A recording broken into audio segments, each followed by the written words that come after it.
Bonjour mes amis, alors depuis quelques semaines on entend principalement à propos de la guerre en Iran une flambée du prix de l'essence. Alors j'ai noté une petite citation d'André Berkoff qui est excellente je trouve. Douce France, cher pays de mon essence.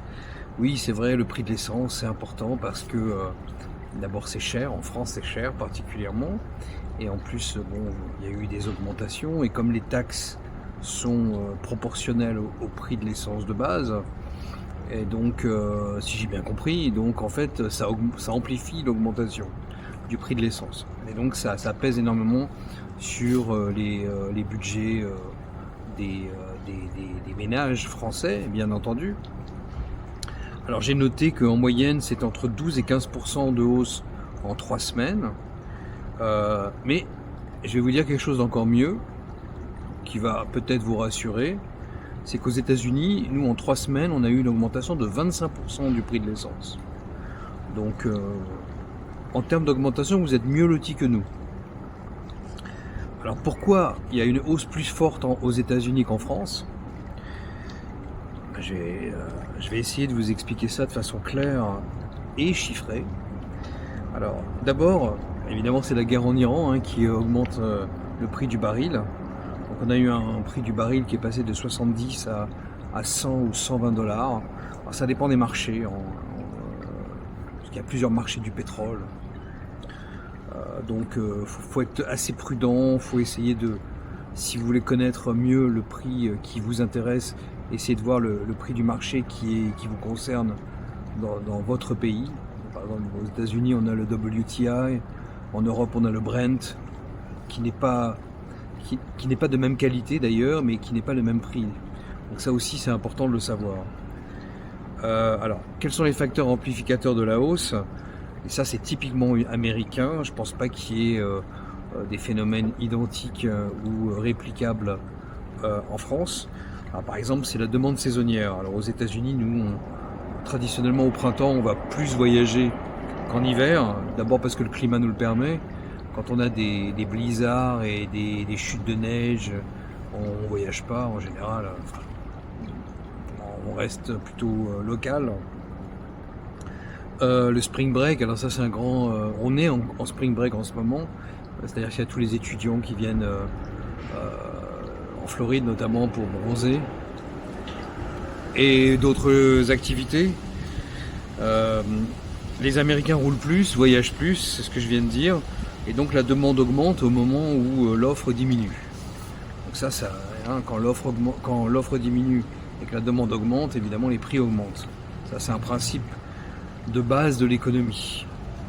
Ensuite il y a un passage à l'essence d'été. Alors il faut savoir qu'aux États-Unis, on a un essence d'hiver et un essence d'été. Alors les raffineries en été passent à un carburant beaucoup plus propre, mais qui est plus cher à produire.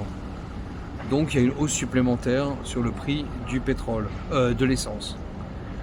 Et un phénomène qui est particulier aux États-Unis, c'est qu'il y a une pénurie de diesel qui est encore plus forte. Alors il faut savoir qu'aux États-Unis, les véhicules de particuliers ne fonctionnent pas au diesel.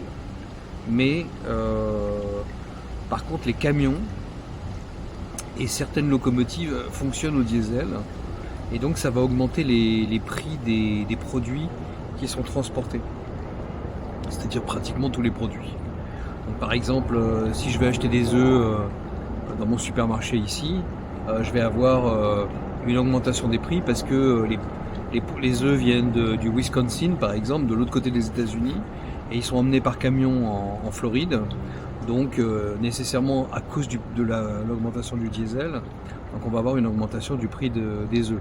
Ça s'est pas encore répercuté pour le moment, je suis étonné, mais ça va pas tarder.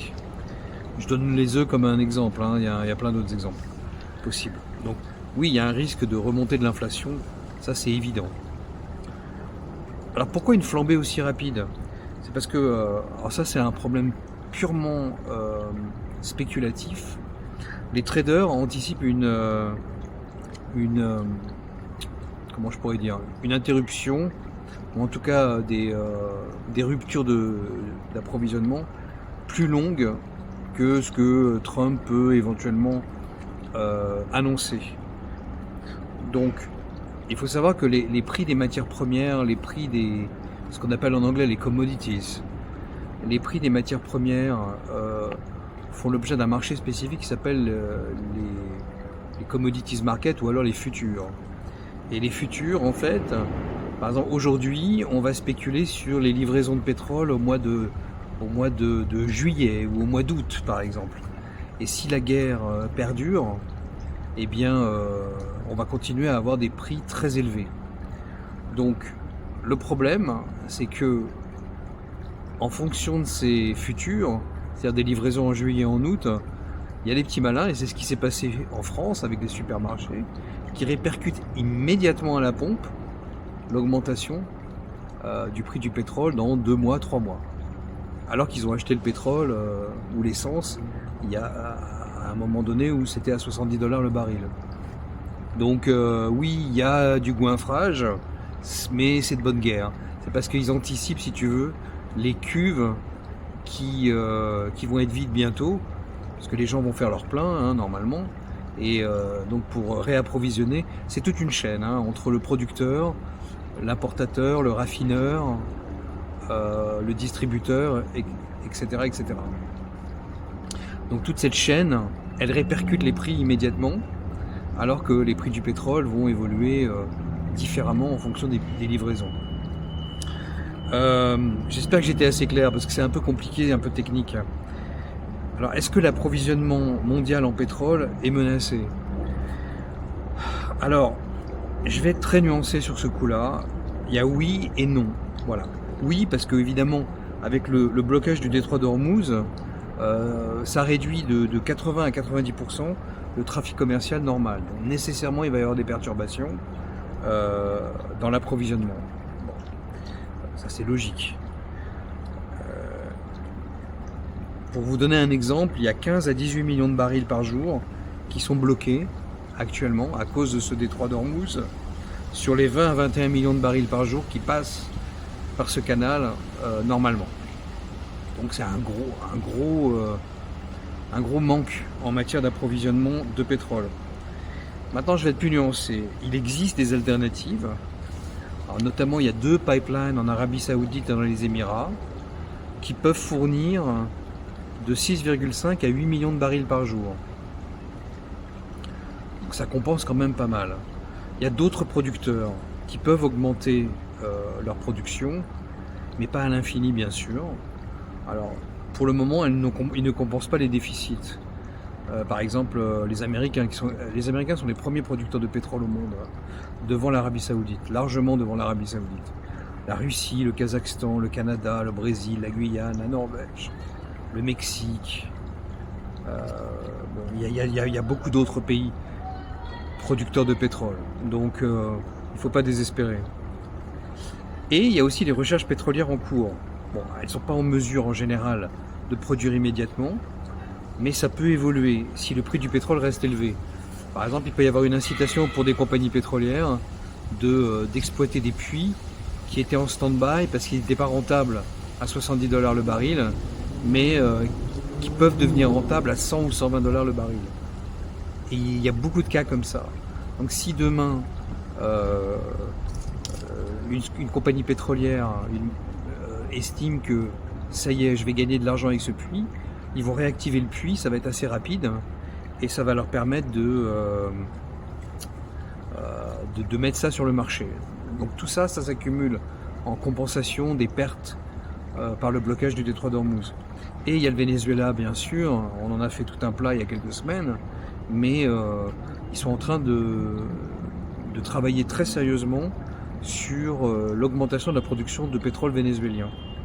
Je le sais de sources sûres, par des Vénézuéliens qui m'ont expliqué que les Américains arrivent avec du matériel, ils embauchent des gens, donc il y a une activité qui est très intense depuis que Maduro a été arrêté et que les Vénézuéliens ont repris un peu la maîtrise de leur production de pétrole. Bon, il y a des chiens qui ne sont pas d'accord avec moi, mais bon, c'est la démocratie. Alors, en conclusion, voilà ce que je peux vous dire. Je vais vous donner des chiffres assez large et vous allez comprendre pourquoi il y a potentiellement un déséquilibre. La production mondiale de pétrole, c'est 106 millions de barils par jour. La consommation mondiale, c'est entre 104 et 105. Donc c'est une limite très très fine. Donc c'est pour ça, il y a pratiquement la demande qui répond à l'offre. Donc il n'y a pas de marge de manœuvre. Bon, sous réserve de ce que je viens de vous dire. Ensuite, il y a les réserves stratégiques gouvernementales. Alors, je crois qu'on en a parlé, Macron en a parlé, ils en ont débloqué une partie. Il faut savoir que les réserves mondiales s'élèvent à peu près 2 milliards de barils.